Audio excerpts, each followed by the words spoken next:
ذلك صدفة؟ المنتخب الذي يقصي بلجيكا ويهزم إسبانيا ويطيح بالبرتغال لا يصنعه الحظ. من يقلل من المغرب فهو لا يفهم كرة القدم مطلقا. تصريح خطير من هيرفي رينارد يفاجئ به المنتخب المغربي بعد الفوز والتأهل التاريخي في كأس العرب أمام السعودية، ويصفع صحفيا جزائريا وآخر مصريا تطاولا على المغرب. شاهد ماذا قال: ولكن قبل أن نبدأ، لو أنت محبا وفخورا بالمنتخب المغربي اضغط إعجاب للفيديو وعطر فمك بالصلاة على رسولنا الكريم. بعد صافرة النهاية التي أعلنت تأهل المنتخب المغربي أمام السعودية، كانت أعين الصحافة كلها على المدرب الفرنسي هيرفي رينارد الذي يعرف المغرب أكثر من أي شخص في القاعة. لكن ما لم يتوقعه أحد هو أن يتحول المؤتمر الصحفي إلى مواجهة حقيقية بين رينارد وبين بعض الصحفيين الذين حاولوا التقليل من قيمة المنتخب المغربي. تقدم رينارد للمنصة، تنفس بعمق ثم قال: أول جملة كانت صدمة للجميع. قبل أن أتحدث عن السعودية أريد أن أقول كلمة مهمة. المنتخب المغربي اليوم قوة كبيرة، قوة عربية وإفريقية لا يمكن لأحد التقليل منها. هنا بدأ التوتر. الصحافة الجزائرية والمصرية لم يعجبها ما تسمعه. وقف صحفي جزائري معروف بأسئلته الاستفزازية وقال بصوت مرتفع: كوتش رينارد، أنت تبالغ. هناك رأي عندنا يقول إن المغرب فريق مضخم إعلاميا وإن إنجازاته في المونديال كانت مجرد صدفة. ما تعليقك؟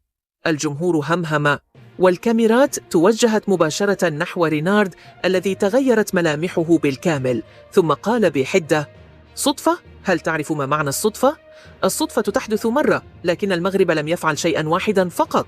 ثم رفع إصبعه وقال: المغرب أقصى بلجيكا المصنفة الثانية عالميا. المغرب هزم إسبانيا بطلة العالم. المغرب أخرج البرتغال بقيادة رونالدو ووصل إلى نصف نهائي كأس العالم. هذا ليس حظا، هذا عمل، مشروع، احتراف.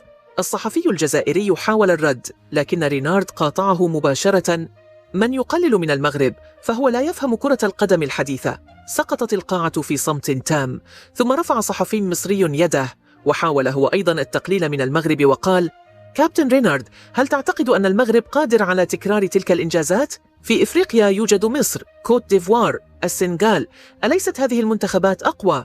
ابتسم رينارد ابتسامة ساخرة وقال: القوة ليست تاريخا فقط، القوة عمل حاضر، والمغرب اليوم يملك شخصية بطل، لاعبين محترفين في أكبر أندية العالم، منظومة تكتيكية، وثقة لم يمتلكها منذ سنوات. ثم أضاف: نعم، المغرب قادر على الفوز بكأس إفريقيا وعلى الذهاب بعيدا في كأس العالم أيضا.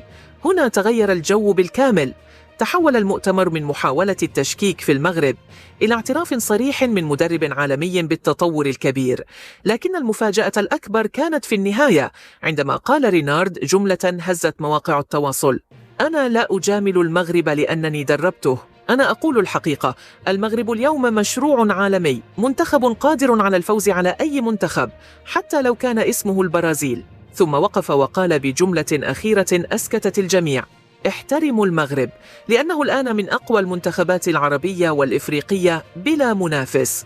وفي النهاية، ما رأيك عزيزي المشاهد في تصريحات هيرفي رينارد؟ شاركنا برأيك في التعليقات، ولا تنسى الاشتراك بقناتنا ليصلك جديدنا.